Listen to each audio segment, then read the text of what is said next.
Cela fait 80 ans que des Français ont assassiné d'autres Français.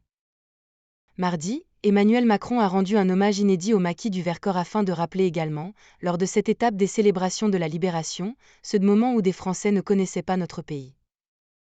Il s'agit de la première participation d'un président de la République à une cérémonie d'hommage à Vassieux-en-Vercors, dans la Drôme, site du massacre de 73 villageois par la Wehrmacht en juillet 1944. Et ils avaient de 18 mois à 91 ans, a dit le maire, Thomas Ottenemer, devant le martyrologe, un bas-relief sur la place principale recensant les victimes, dont des jeunes ont ensuite scandé les noms.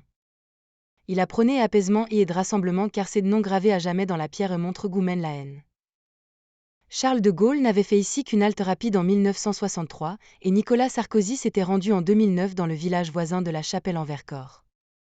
Il relève que cette cérémonie tranche avec la tradition, qui veut que l'on commémore à Vassieux le 21 juillet, date de l'assaut final et particulièrement cruel des troupes allemandes qui tua dans le Vercors 840 résistants et civils. Le choix du 16 avril correspond à la première attaque de la milice française. Souvenons-nous aussi de ces Français, de leurs choix et de leurs fautes, a déclaré entre deux bourrasques glacées et quelques flocons Emmanuel Macron, après avoir salué la mémoire de cette République du Vercors qui avait tenu tête à l'occupant. Français prêts à tuer d'autres Français et avec eux, cette certaine idée de la France. Français rongés par l'esprit de défaite, inséparables de la haine de la République. Car ce n'était pas seulement un temps où les Français ne s'aimaient pas. C'était aussi un temps où des Français n'aimaient pas la France.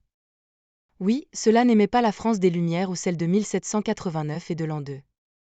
Ils n'aimaient pas Voltaire, Rousseau, Hugo, Zola. Ils n'aimaient pas de Gaulle et l'esprit de résistance, a-t-il ajouté.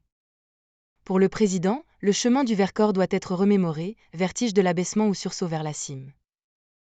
Son entourage assume de prendre l'histoire en bloc. Faire mémoire, c'est montrer aussi toutes les zones grises, explique un proche à l'AFP. Dans ce petit village austère de la montagne drômoise, reconstruit après avoir été entièrement détruit à la fin de la Seconde Guerre mondiale, le chef de l'État s'était auparavant rendu à la nécropole de la Résistance. Une nouvelle étape de son cycle mémoriel pour marquer le 80e anniversaire de la Libération. Temps du patriotisme. On ne voulait pas que notre pays soit envahi, glisse-t-il, la voix serrée par l'émotion. Emmanuel Macron s'est déjà rendu au début du mois sur le plateau des Glières, autre maquis décimé, et à la maison d'Isieux, où des enfants juifs furent raflés par la Gestapo. L'apogée des commémorations aura lieu en juin en Normandie, en souvenir du débarquement allié. Les organisateurs ont fait savoir mardi que la Russie serait bien invitée en juin, mais pas son président Vladimir Poutine, en raison de la guerre en Ukraine. Formé dès l'invasion de la zone libre par les nazis en novembre 1942, le maquis du Vercors, d'abord composé de réfractaires et au service du travail obligatoire, mis en place par Vichy au profit de l'occupant, compta jusqu'à 4000 hommes, dont une cinquantaine de tirailleurs sénégalais et une trentaine de lycéens polonais, a rappelé un conseiller présidentiel à des journalistes.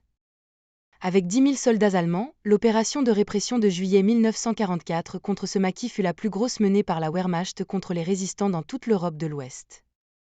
Vassieux est l'une des 5 communes élevées à la dignité de compagnons de la Libération avec Paris, Nantes, l'Île de Sein et Grenoble.